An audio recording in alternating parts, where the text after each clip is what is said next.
Well, hello, you Scribblers, and welcome back to another episode of Devblog Chats. This is your host, Many Miles Away, and we're going to be discussing the brand new Leopard 1A1, an improvement to the already existing Leopard 1, which is featuring a new gun stabilization system, add-on armor, and some other slight improvements which we'll get to. Without further ado, let's talk a little bit about the history of this machine.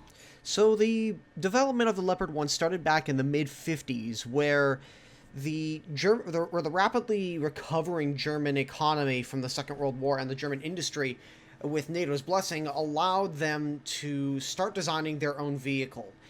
They realized that they needed a proper German-built main battle tank. However, at the time, Germany and France were pretty good buddies, so they figured, why don't we combine our resources and work together on a standard project? This was envisioned as the Europanzer.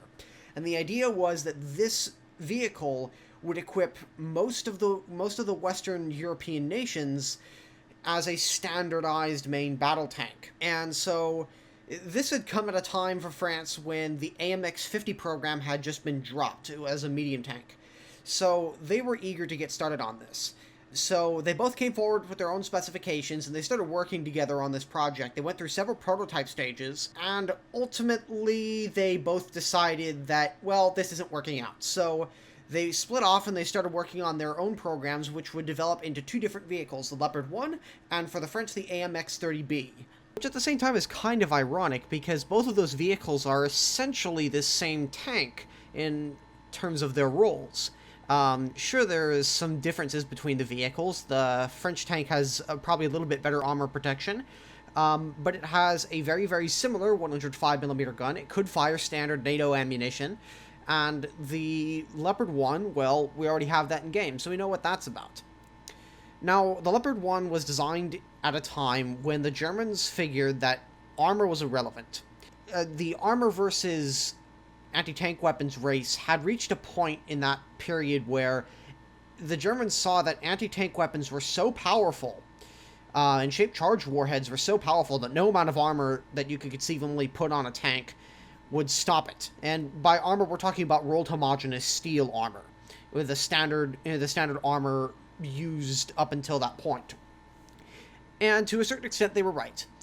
The standard shaped charge rounds of the day could easily go through 300 to 400 millimeters of armor, and on some of the up-and-coming new ATGM technologies, the penetration levels were off the charts, literally.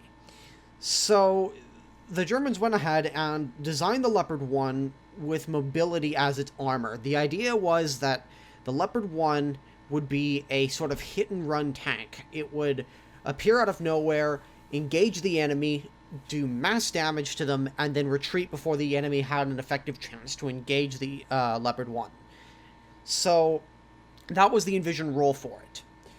As time went on, however, they realized that not only was that theory a little bit wrong, but they realized that the Leopard 1 needed at least some protection. So the way the Leopard 1s were built, they weren't all built at once, like a lot of tanks were, or they were built in more or less in batches. So the German government would order a batch of Leopard 1s, and whenever a new batch came out, they would add improvements to it.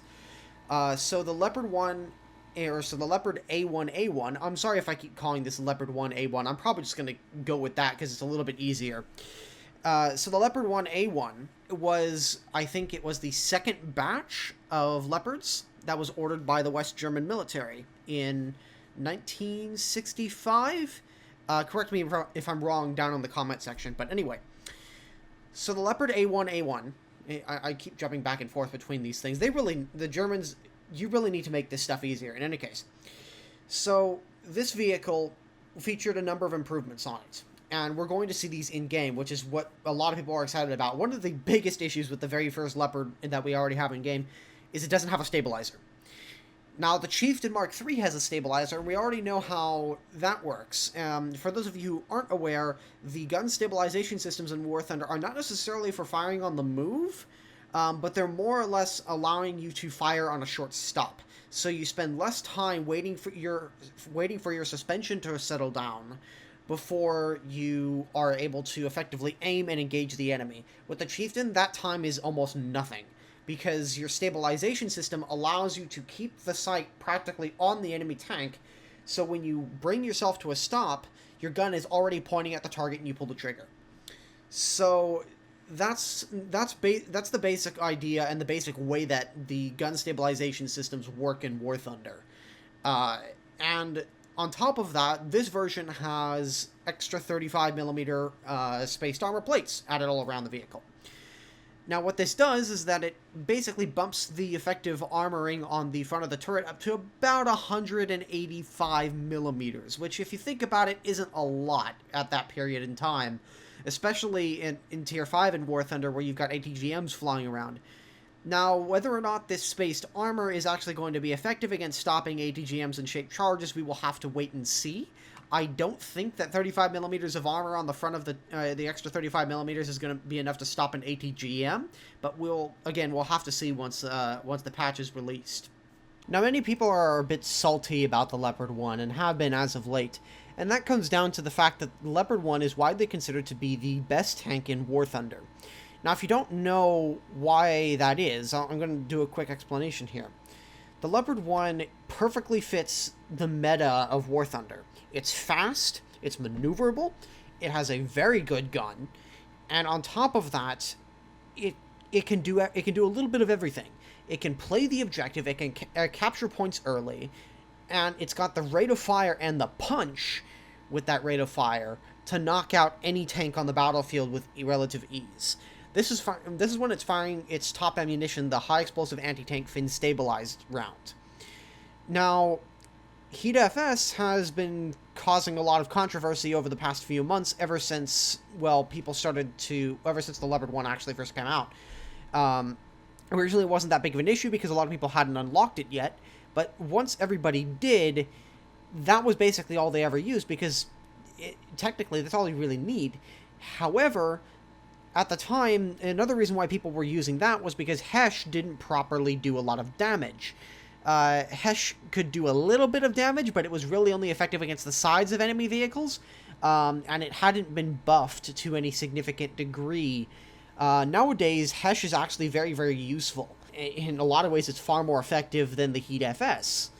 However, people have been using the Heat FS for so long, and they're so used to just being able to look in the general direction of an enemy tank and go, okay, no problem, and pen it, that's what most Leopard drivers end up using. And, well, you can't really blame them. At the end of the day, in Tier 5, whoever shoots first and hits the other guy first generally wins, because the penetration levels on a lot of those shells are so high that armor is almost irrelevant. Armor is merely there to slow down the shell, I feel, in some cases. I personally am a believer in armor, regardless. I feel that if you have armor on your side, then it gives you a better chance of surviving that initial attack.